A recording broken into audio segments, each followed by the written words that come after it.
Hello everyone, welcome back to another vlog. And ಎಲ್ಲರೂ ಹೇಗಿದ್ದೀರಾ? I hope ಎಲ್ಲ ಚೆನ್ನಾಗಿದ್ದೀರಾ ಅಂತ ಭಾವಿಸ್ತಾ ನಾನು ಕೂಡ ತುಂಬಾ ಚೆನ್ನಾಗಿದ್ದೀನಿ. ಇವತ್ತು ಅಮ್ಮನ ಮನೆಯಿಂದಾನೇ ಕೂಡ ವ್ಲಾಗ್ನ ಶುರು ಮಾಡಿದ್ದೀನಿ. ಸೊ ಬೆಳಗ್ಗೆನೇ ಎದ್ದು ಬೇಗನೆ ವ್ಲಾಗ್ನ ಶುರು ಮಾಡೋ ಹಾಗಾಯಿತು. ಯಾಕಂತಂದರೆ ಕಾಮನ್ ಆಗಿ ನಾನು ಅಮ್ಮನ ಮನೆಗೆ ಬಂತು ಅಂತಾನೆ ಆಲ್ಮೋಸ್ಟ್ ಎದ್ದದೇ 9-9:30 10 ಗಂಟೆ ಆಗಿಬಿಡುತ್ತೆ. ಯಾಕಂತಂದರೆ ಅಲ್ಲಿ ಮಕ್ಕಳು ನೋಡಿಕೊಂಡು ಬೇಗ ಎದ್ದು ಕೆಲಸಗಳು ಅಂತ ಇದ್ದೇ ಇರುತ್ತಲ್ವ. ಸೊ ಅಮ್ಮನ ಮನೆಗೆ ಸ್ವಲ್ಪ ರೆಸ್ಟ್ ಮಾಡೋಣ ಅಂತ ಹೇಳಿ ಎದ್ದದ್ದು ಯೂಶ್ವಲಿ ಲೇಟು. ಬಟ್ ಇವತ್ತು ಈ ನಮ್ಮ ಹಳ್ಳಿ ಸೈಡೆಲ್ಲ ಇರೋರಿಗೆಲ್ಲ ಗೊತ್ತೇ ಇರುತ್ತೆ, ಹಸುನ ಕರ್ಕೊಂಡು ಅಲ್ಲಿಂದ ಬಂದಿದ್ವಿ, ಅವರಿಂದ ಬಂದಿದ್ವಿ ಅಥವಾ ದೇವಸ್ಥಾನದಿಂದ ಬಂದಿದ್ವಿ ಅಂತ ಹೇಳಿ ಪ್ರತಿಯೊಂದು ಮನೆಗೂ ಕೂಡ ಬಂದು ಅಮೌಂಟ್ಗಳಾಗಿರ್ಬೋದು, ರೇಷನ್ಗಳಾಗಿರ್ಬೋದು ಈ ರೀತಿ ಕಲೆಕ್ಟ್ ಮಾಡ್ಕೊಂಡು ಹೋಗ್ತಾರೆ. ಬಟ್ ಏನೋ ಗೊತ್ತಿಲ್ಲ, ಆ ಹಸು ನಮ್ಮ ಮನೆ ಒಳಗಡೆನೆ ಬಂದ್ಬಿಟ್ಟಿತ್ತು, ಆಚೆನೂ ಹೋಗ್ತಾನೆ ಇರಲಿಲ್ಲ. ಹಾಗಾಗಿ ಪೂಜೆ ಮಾಡಿ ಕಳಿಸಿದ್ರೆ ಒಳ್ಳೇದು ಅಂತ ಹೇಳ್ತಾರೆ. ಯಾಕಂದರೆ ಅದಾಗಿ ಅದೇನೇ ಒಳಗಡೆಗೆ ಬಂತು ಅಂತಂದರೆ ಮನೆಗೆ ಒಳ್ಳೇದು ಅಂತಲೂ ಕೂಡ ಹೇಳ್ತಾರೆ. ಹಾಗಾಗಿ ಬೆಳಗ್ಗೆ ನನ್ನನ್ನು ಕೂಡ ಎಬ್ಸಿದ್ರು ಬಾ ಅಂತ ಹೇಳಿ. ಸೊ ನಾನು ಕೂಡ ಹೊರಗಡೆ ಬಂದು ಪೂಜೆ ಮಾಡಿ ನಮ್ಮ ಕೈಲಾದಷ್ಟು ಅಮೌಂಟ್ ಅಥವಾ ರೇಷನ್ನ ಕೂಡ ಕೊಟ್ಟರೆ ಒಳ್ಳೇದು ಅಂತ ಹೇಳ್ತಾರೆ.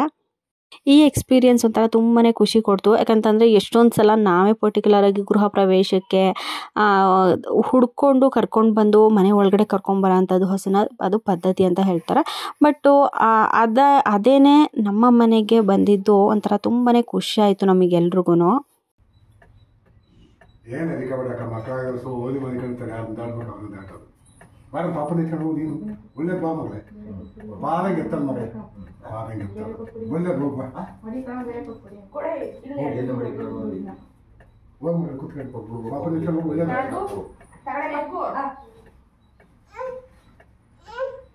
ಕುತ್ಕೊಂಡು ಹೋಗ್ ಮಗಳೇ, ನಿಧಾನಕ್ಕೆ ಹೋಗ್ ಮಗಳೇ, ಕೂಡ ಪಾಪಕ್ಕೆ ಕೊಡು, ನಿಧಾನಕ್ಕೆ ಯಾರಿಕ ಹೋಗ್ ಮಗಳೇ, ನೀನು ಹೋಗ ಒಳ್ಳೇದು ಹೋಗ ಮಗಳೇ.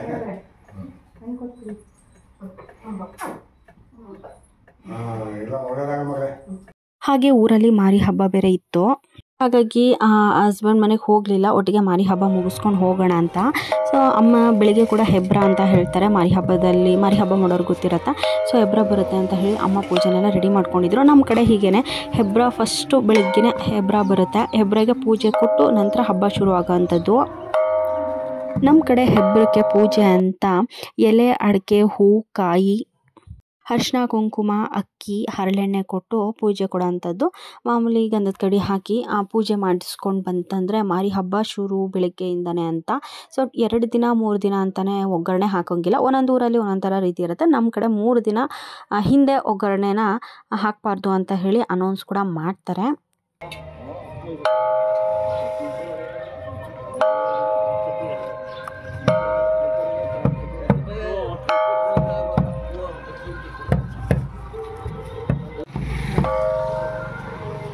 ಮತ್ತು ಮಾರ್ನಿಂಗ್ ಆದಮೇಲೆ ವ್ಲಾಗ್ನ ಕಂಟಿನ್ಯೂ ಮಾಡಿಲ್ಲ, ನೈಟು ವ್ಲಾಗ್ನ ಮತ್ತೆ ಶುರು ಮಾಡ್ತಾ ಇದ್ದೀನಿ. ಸೊ ನೈಟು ಅಂತಂದರೆ ಮಿಡ್ ನೈಟನ್ನೇ, ಆಲ್ಮೋಸ್ಟ್ 1-1:30 ಆಗಿತ್ತು ಟೈಮು, ಅಂದರೆ ನೆಕ್ಸ್ಟ್ ಡೇ ಅಂತಲೇ ಹೇಳ್ಬೋದು. ಸೊ ನಾನು ಕೂಡ ರೆಡಿಯಾಗಿ, ತಂಗಿನೂ ಕೂಡ ರೆಡಿಯಾಗಿದ್ಲು. ಪಾಪು ಇಬ್ಬರೂ ಮಲಗಿಸಿ ಪೂಜೆ ಕೊಡೋಕ್ಕೆ ಅಂತ ಹೋಗ್ತೀವಿ. ಮಾರಿ ಹಬ್ಬ ಅಂತಂದರೆ ಆಲ್ಮೋಸ್ಟ್ ಮಿಡ್ ನೈಟೇ ಪೂಜೆ ಇರುತ್ತೆ. ಪೂಜೆಗೆ ಈ ರೀತಿ ಅಮ್ಮ ಎಲ್ಲದನ್ನು ರೆಡಿ ಮಾಡಿ, ನಾವು ಎದ್ದು ರೆಡಿ ಆಗೋ ತನಕ ಪಾಪ ರೆಡಿ ಮಾಡಿ ಕೂಡ ಇಟ್ಟಿದ್ರು. ನಮ್ಮ ಕಡೆ ಅಕ್ಕಿ ತಂಬಿಟ್ಟು ಒಂದು ಸ್ಪೆಷಲ್ ಅಂತಲೇ ಮಾಡ್ತಾರೆ ಮಾರಿ ಹಬ್ಬಕ್ಕೆ, ಕಾಮನಾಗಿ ಎಲ್ಲರೂ ಮಾಡೋ ಅಂಥದ್ದು. ಸೊ ಮಾಡು ಕೂಡ ಇಟ್ಟಿದ್ರು. ನಾನು ಕೂಡ ಈ ರೀತಿ ರೆಡಿಯಾಗಿದ್ದೆ, ಸಿಂಪಲಾಗಿ ರೆಡಿಯಾಗಿದ್ದೆ. ಯಾಕಂದರೆ ಮಿಡ್ ನೈಟ್ ಅಲ್ವಾ, ನಮಗೂ ನಿದ್ದೆಗಣ್ಣು. ಬಟ್ ವರ್ಷಕ್ಕೊಂದು ಸಲ ಹಬ್ಬ, ಪ್ರತಿ ವರ್ಷವೂ ಕೂಡ ಎಲ್ಲ ಹೆಣ್ಮಕ್ಳು ಬರ್ತಾರೆ ಈ ಹಬ್ಬಕ್ಕೆ. ಸೊ ನಾವು ಮಿಸ್ ಮಾಡ್ಕೊಬಾರ್ದಲ್ವಾ ಅಂತ ಹೇಳಿ ಪಾಪುಗಳನ್ನ ಇಬ್ಬರು ಮಲಗಿಸಿ ಅಪ್ಪನ ಬಿಟ್ಟು ರೆಡಿಯಾಗಿ ಈಗ ಹೊರಡ್ತಾ ಇದ್ದೀವಿ. ಸೊ ಹಾಗಾಗಿ ಸಿಂಪಲಾಗಿ ಒಂದು ಚೋಕರ್, ಒಂದು ಪುಟ್ಟು ಜುಮ್ಕಿ ಹಾಕ್ಕೊಂಡು ರೆಡಿಯಾಗಿದ್ದೀನಿ. ಜಸ್ಟ್ ಒಂದು 10 ನಿಮಿಷ ಹೋಗಿ ಪೂಜೆ ಮುಗಿಸ್ಕೊಂಡು ಬಂತು ಅಂತಂದರೆ ಮತ್ತೆ ನಿದ್ದೆ ಮಾಡೋದೇನೆ. ಸೊ ಹಾಗಾಗಿ ಹೆಚ್ಚು ರೆಡಿಯಾಗಕ್ಕೆ ಹೋಗಲಿಲ್ಲ. ನಾವು ಹೊರಗಡೆ ಬರೋ ತನಕ ಆಲ್ಮೋಸ್ಟು ದೇವ್ರನ್ನ ಪೂಜೆ ಮಾಡಲಿಕ್ಕೆಲ್ಲ ಶುರು ಮಾಡಿದರು. ಹಾಗಾಗಿ ಪಟಾಕಿಗಳನ್ನೂ ಕೂಡ ಹಾಕ್ತಾಯಿದ್ರು. ಸೊ ಒಂಥರ ತುಂಬಾ ಖುಷಿ ಅಂತ ಅನಿಸ್ತದೆ. ಹಬ್ಬದ ಕಳೆ ಅಂದಾಗ ಪಟಾಕಿ ಇಲ್ಲ ಅಂತಂದರೆ ಹಬ್ಬ ಕಂಪ್ಲೀಟೇ ಆಗೋಲ್ಲ. ಹಾಗಾಗಿ ಅದು ಒಂದು ಕ್ಲಿಪ್ಪಿಂಗ್ನ ಕೂಡ ತೊಗೊಂಡು ಆ್ಯಡ್ ಮಾಡಿದ್ದೀನಿ.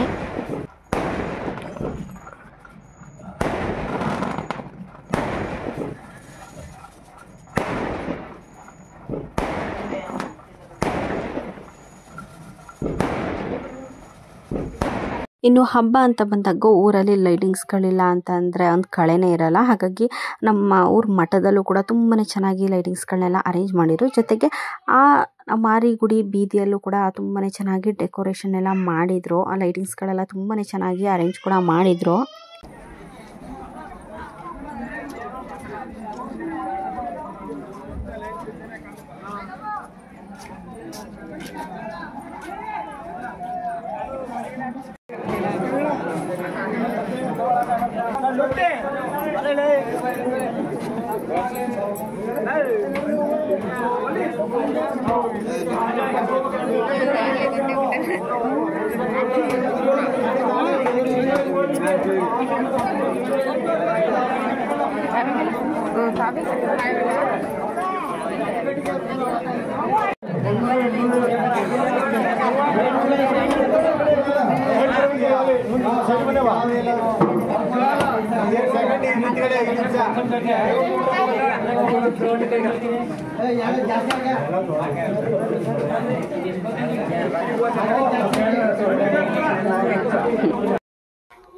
ಸೊ ಪೂಜೆ ಎಲ್ಲ ಆಯಿತು. ಸೊ ಪೂಜೆ ಮುಗಿಸ್ಕೊಂಡು ಬರೋ ತನಕ ಹಾಫ್ ಆನ್ ಅವರ್ ಆಯಿತು. ಅನೌನ್ಸ್ ಮಾಡ್ತಾರೆ, ಬಟ್ ಅನೌನ್ಸ್ ಮಾಡೋಕ್ಕಿಂತ ಮುಂಚೆನೇ ಹೋಗಿದ್ವಿ.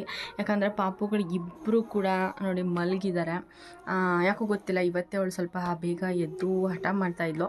ಅಪ್ಪ ಇದ್ದರು ಅಂತ ಹೇಳಿ ಬಿಟ್ಟು ಹೋಗಿದ್ದೆ. ಯಾಕಂದರೆ ವರ್ಷಕ್ಕೊಂದೇ ಸಲ ಹಬ್ಬ ಬರೋದು, ಹೋಗಿ ಪೂಜೆ ಮಾಡಿಸ್ಕೊಂಡು ಬರೋಣ ಅಮ್ಮವ್ರ ಜೊತೆ ಅಂತ.